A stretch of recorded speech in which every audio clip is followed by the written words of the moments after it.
Um, let's see.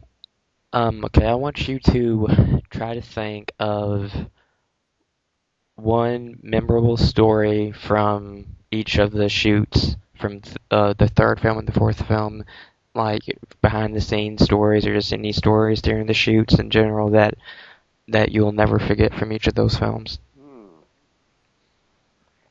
Yeah, that's hard. Um, well, because there were it was full of yeah, it was really full of every day something extraordinary would happen, and we would have fun with it. Uh, I probably should have put some thought into this before this interview, but hmm, Leprechaun 3. Well, I think uh, the moment, well, a couple of a couple of stories. I mean, when you're working in a hurry and it's you know you've got a big page count to do every day, sometimes little things go wrong. Um, and we had a scene where uh, someone has to uh, come through a door. Carolyn Williams has to come in and have an argument with John Demeter, playing the incompetent musician Fazio, and he he goes out and she slams the door behind him, and she actually caught his fingers in the door on the first Hmm. take, and there was suddenly a loud howl, and, but we hadn't got the shot, so we had it, and it is greatly to John Demeter's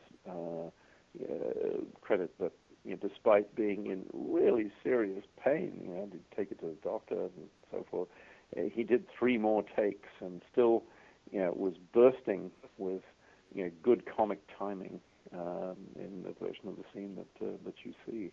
I mean, that was just one of the many little things that you just sort of have to deal with. We're on night shoots. Hmm. People are tired, and sometimes we miss our. Sometimes things weren't quite as precise as they might have been.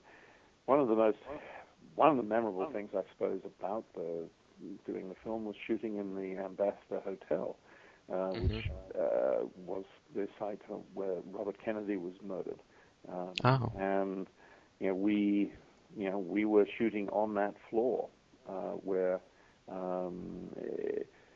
there is even an X, or there was an X carved into the stone floor of the kitchen, where his head rested before they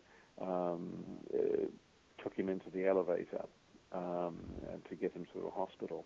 And so I noted that. So we were careful not to shoot in that immediate area. We felt that would have been a bit sacrilegious.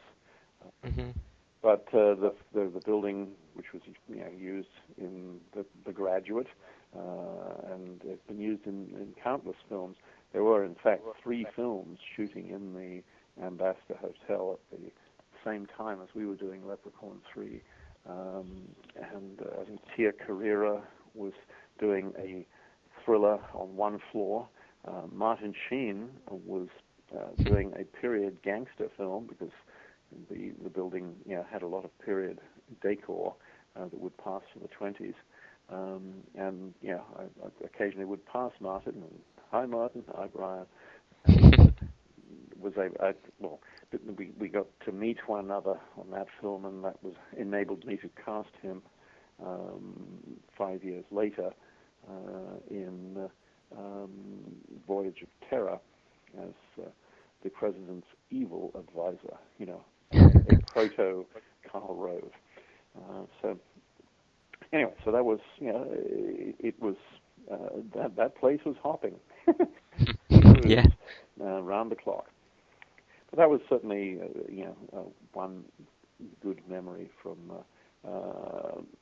I suppose the greatest memory from Leprechaun in Vegas was going to Vegas after our 14 days of shooting were over, and that was we had just enough money for 7 people, which included myself, Warwick, our continuity girl who doubled for the female lead, the male lead, John Gatins, and David Lewis, the cameraman, etc. 7 of us basically went to Vegas.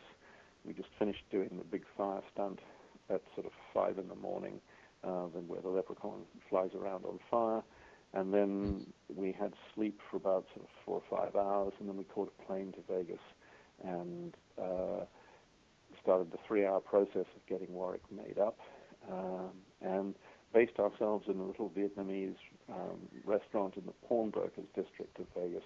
We had been denied permits to shoot there, and no casino would allow us anywhere near them officially because they knew we were making fun of them. So we thought, hell, we'll steal it.